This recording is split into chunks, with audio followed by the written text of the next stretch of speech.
अस्सलाम वालेकुम, मैं ज़ैन अली हादी टीवी ऑफिशियल से एक नए व्लॉग के साथ।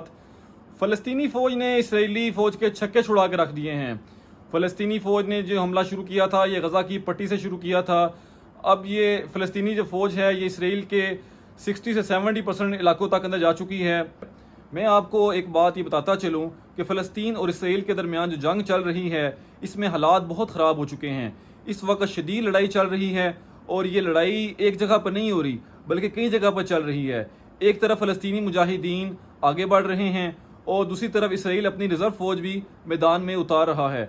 अब तक कितने फ़ौजी हिलाक हुए हैं अब इस बारे में ज़रा बात कर लेते हैं।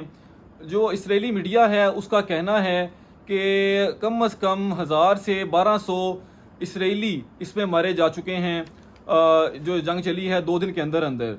और जो इसराइली मीडिया है उनका ये भी कहना है इसमें जो ज़्यादातर तादाद है जो लोग मरे हैं उनमें ज़्यादातर तादाद फ़ौजियों की है जो इसराइली फ़ौजी इसमें मारे गए हैं। इसके अलावा जो इसराइली पुलिस के लोग हैं वो भी इसमें काफ़ी ज़्यादा मारे गए हैं और इसके अलावा आम लोग भी मारे गए हैं। इसके अलावा मैं आपको ये बात बताता चलूँ कि इसराइली जो इंटेलिजेंस है उसके भी इसमें काफ़ी ज़्यादा जो लोग वो मारे जा चुके हैं। यानी ज़्यादातर तादाद जो मरी है वो फ़ौजियों की, पुलिस की और जो इसराइली इंटेलिजेंस है उसकी तादाद ज़्यादा इसमें मरी है। इसके अलावा मैं अब आपको बताता चलूँ कि जो इसमें लोग इसराइली जो फ़ौजी जो ज़ख्मी हुए हैं उनकी तादाद कितनी है। उनकी जो तादाद बताई जा रही है वो है जी 5000 के करीब जो से इसराइली जो फ़ौजी है इसके अंदर ज़ख्मी हुए हैं। और इसके अलावा मैं आपको बताता चलूँ कि रूह पोश कितने लोग हैं, यानी कि जंग का मैदान छोड़कर कितने लोग भागे हैं, कि इतने इसराइली फ़ौजी जंग का मैदान छोड़कर भाग चुके हैं। कम अज़ कम जो इतलात आ रही हैं उनके मुताबिक 10 से 15,000 जो लोग हैं जो इसराइली फ़ौजी हैं वो जंग का मैदान छोड़कर भाग चुके हैं। अब लोग कह रहे हैं जी कि खाली इसमें फ़लस्तीनी जो हैं मुजाहिदीन वही मारे हैं, ऐसी कोई बात नहीं है। इसमें फ़लस्तीन का भी बहुत ज़्यादा नुकसान हो रहा है और फ़लस्तीनी बेचारे लोग भी इसमें बहुत ज़्यादा शहीद हो रहे हैं। जो फ़लस्तीनी जो मुजाहिदीन हैं इन्होंने जो रकबा आज़ाद करवाया है उनकी आप ऐसे कह लें कि अगर फ़लस्तीन के पास एक गुना अगर इलाका था गज़ा का तो अब वो इलाका आ चुका है इनके पास कम अज़ कम 2 से 3 गुना इलाका जो सा है वो फ़लस्तीनी जो मुजाहिदीन हैं उनके पास आ चुका है। इसके अलावा जो उनसे फ़लस्तीनी मुजाहिदीन हैं वो ना सिर्फ ज़मीन से हमला कर रहे हैं बल्कि इन्होंने हमला आसमान से भी किया है और पानियों से भी किया है। यानी कि इन्होंने जो हमला है वो चारों अतराफ से इसराइली फ़ौज पर किया है। और अब यह भी बात पता चल रही है कि ये जो उनसे हैं जो फ़लस्तीनी मुजाहिदीन हैं ये जो मगरबी पट्टी है ये गज़ा की वहाँ तक ये पहुँच चुके हैं और ये चाहते हैं कि किसी तरीके से जो गज़ा की पट्टी है मगरबी उसको कैप्चर कर लिया जाए। और बताया जा रहा है कि 5 से 10 किलोमीटर का इलाका सिर्फ रह चुका है गज़ा की पट्टी का जहाँ तक जो फ़लस्तीनी मुजाहिदीन हैं वहाँ तक पहुँच चुके हैं। और अब इस सिलसिले में जो इंटरनेशनल ताकतें हैं वो भी मैदान में आना शुरू हो चुकी हैं और जो स्पेशली जो अमेरिका है वो तो बहुत ज़्यादा जो उसकी इमदाद करना चाह रहा है जो इसराइल है वो। और इसके अलावा मैं आपको ये बात बताता चलूँ कि अमेरिका ने 8 अरब डॉलर का ऐलान भी कर दिया है इसराइल की मदद के लिए। और इसके अलावा वो जो फ़ौजी एमुनेशन है जो असला है वो इसके अलावा देगा। 8 अरब डॉलर तो खाली वो इसराइल को दे रहा है उसकी मदद के लिए और इसके अलावा जो सा अमेरिका है वो एमुनेशन देगा। अब तो सुनने में आ रहा है कि वो बैरी बेड़े भी इन्होंने अमेरिका ने निकाल दिए हैं जो सा इसराइल की मदद के लिए। यानी कि बात यह है कि इसराइल पर आज तक इस तरह का हमला कभी नहीं हुआ। यानी 1973 से लेकर आज तक यानी 50 साल के अंदर अंदर आज तक इसराइल पर ऐसा हमला नहीं हुआ।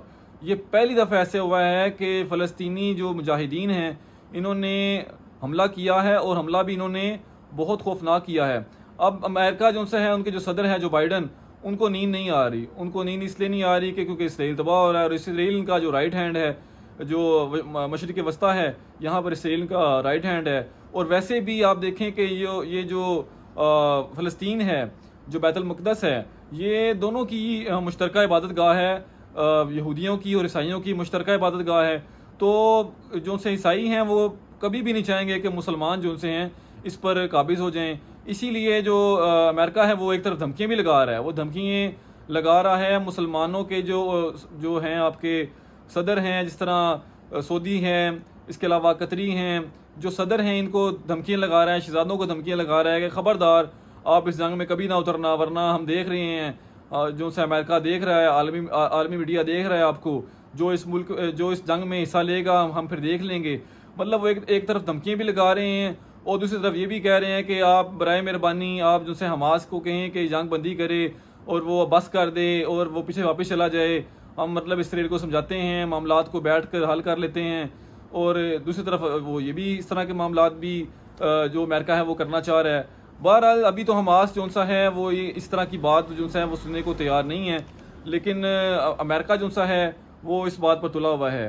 اب میں آپ کو بتاتا چلوں کہ ایک طرف تو امریکہ ہے، وہ انہوں نے اعلان کر دیا ہے، یہ نہ صرف امریکہ بلکہ پورے یورپ نے اعلان کر دیا ہے کہ ہم وہ اسرائیل کی مدد کریں گے اور ہر لحاظ سے کریں گے. اصل میں بات یہ ہے کہ ابھی سے کچھ عرصہ پہلے جو سا ہے امریکہ یوکرین کی مدد کر رہا تھا اور پورا یورپ یوکرین کی مدد کر رہا تھا رشیا کے مقابلے میں. وہ یہ جنگ ہار چکے ہیں.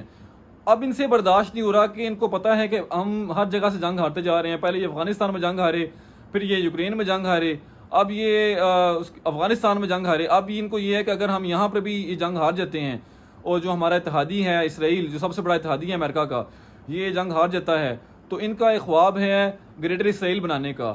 وہ کب پورا ہوگا، وہ کیسے پورا ہوگا؟ اس کے علاوہ یہ ان کا پلان ہے جو دجال کا یہ انتظار کر رہے ہیں، کانے دجال کا یہ انتظار کر رہے ہیں، یہ ان کا خواب ہے اور اس کا جو دجال کا انتظار یہ سارے مل کر رہے ہیں. تو آپ یہ دیکھیں کہ اس طرح ان کو یہ بہت زیادہ نقصان ہو رہا ہے. اس لیے جو امریکہ ہے وہ ترلے منتوں پہ اتر آیا ہے. لیکن دوسری طرف آپ دیکھیں کہ ایران تو ساتھ کھڑا ہے حماس کے اور فلسطین کے، لیکن پاکستان کہاں کھڑا ہے؟ اور جو دوسرے ممالک ہیں وہ کہاں کھڑے ہیں؟ جو عرب ممالک ہیں اور اس کے علاوہ جو مسلم ممالک ہیں، کم از کم دنیا میں 55 سے 60 مسلم ممالک ہیں، وہ کہاں کھڑے ہیں؟ وہ کب آئیں گے؟ وہ فلسطینیوں کی مدد کے لیے کب آئیں گے؟ ایک طرف تو امریکہ اور یورپ اعلانیہ طور پہ کہہ رہے ہیں کہ ہم مدد کو آگے ہیں.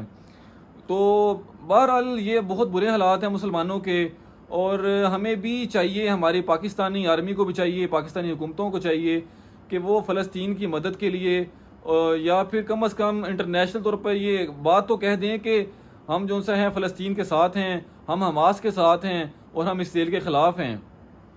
چلیے جی، ابھی کے لیے اتنا ہی. ملتے ہیں اپنے اگلے ولاگ میں کچھ نئی باتوں کے ساتھ. تب تک کے لیے اجازت دیجیے. اللہ حافظ.